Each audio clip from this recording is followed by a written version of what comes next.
Good day everyone, this is Jester Cedrick Abreu, and here we will explore the country of Afghanistan.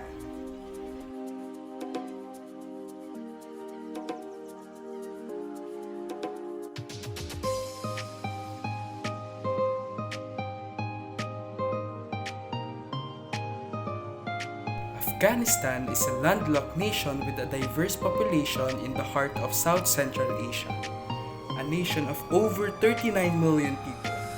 It is one of the fastest growing population on the planet, bordered by Iran, Turkmenistan, Uzbekistan, Tajikistan, China, and Pakistan.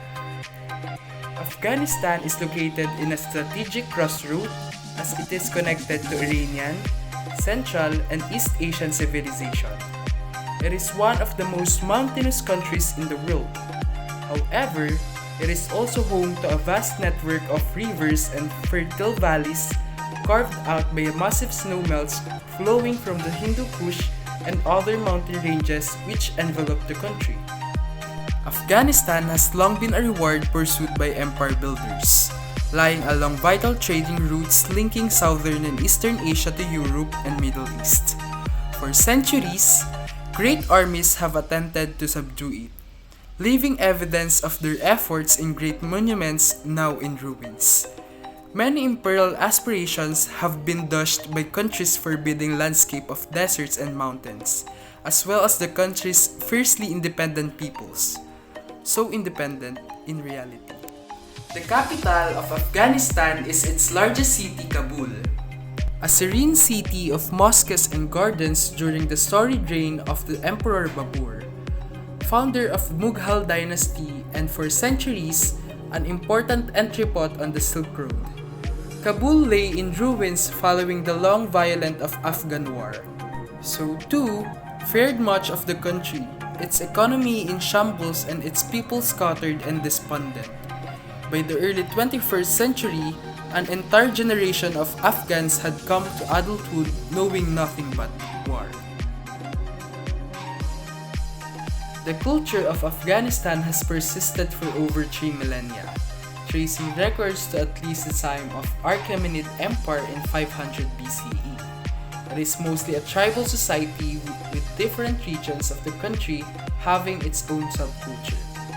Nearly all Afghanistans follow Islamic traditions, celebrate the same holidays, dress the same, consume the same food, listen to the same music, and are multilingual to a certain extent. The lands of Afghanistan have a long history of art, with the world's earliest known usage of oil painting found in cave murals in the country. Afghans also enjoy music by playing many types of instruments, and they also enjoy performing the atan, which is considered the national dance of Afghanistan.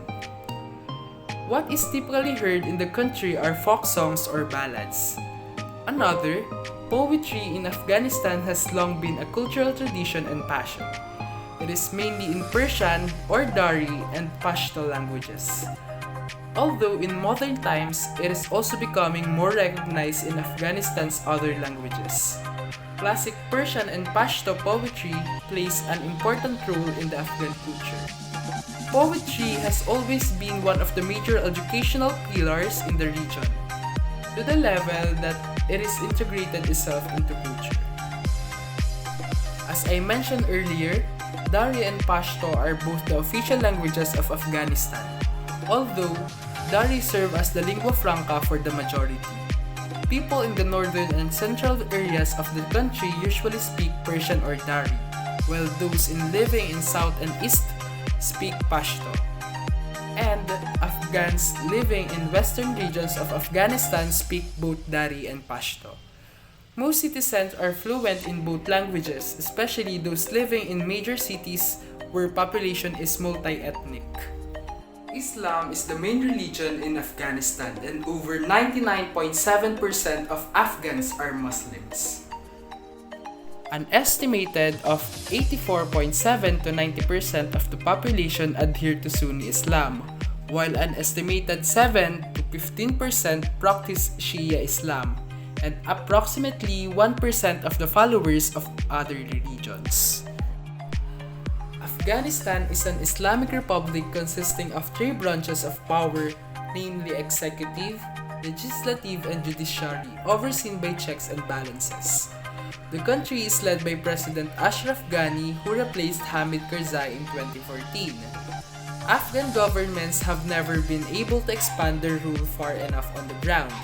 As a result of this fact, local influentials and power brokers have refrained from challenging the state, and the state have refrained from interfering with them, and because of this, the critical period of Afghan war has entered. No other aspect of Afghan's economy bears the marks of globalization as clearly as drugs, which contribute to country's economic survival while also posing a threat on its statehood. Afghanistan's education system has been devastated by more than 3 decades of sustained conflict. For many of the country's children, completing primary schools remains a distant dream, especially in rural areas and for girls. In the poorest and remote area of the country, enrollment levels vary extensively and girls still lack equal access. But I still believe that a girl's education is not only a moral imperative but an economic necessity. One of many solutions that I think is a strong education system, which is the key to getting more children in school, keeping them there, and helping them to become healthy and responsible citizens. But then, environmental issues in Afghanistan predate the political turmoil of the past few decades. Forests have been depleted by centuries of grazing and farming, practices which have only increased with modern population growth, unrelenting deforestation and land degradation, uncontrolled urbanization and solid waste disposal, worsening air and water pollution, depletion of groundwater, and etc. are some of underlying environmental problems that Afghanistan faces. Luckily, the government published a website about training workshops which includes the development of the Action Plan for Afghanistan State of Environment Report, and was generously supported by the European Commission under the Opportunities for Mountain Area Integrated Development Project, which started in late 2018. In terms of technology, Afghanistan is growing largely through its payment sector. Innovation in banking through the introduction of mobile pay has improved the system and lives of those using it. In 2009, mobile pay was suggested for use on a trial basis, and as of 2016, 97% of the police force were registered in the system. It seems strange that it's in Afghanistan where only 5% of citizens use a bank account and over 70% are unable to read or write that this technological advancement would find its footing. Afghanistan's technology helps connecting the country with its neighbors and Western countries like the US. The innovative boom also provides more opportunities for often overlooked demographics such as women.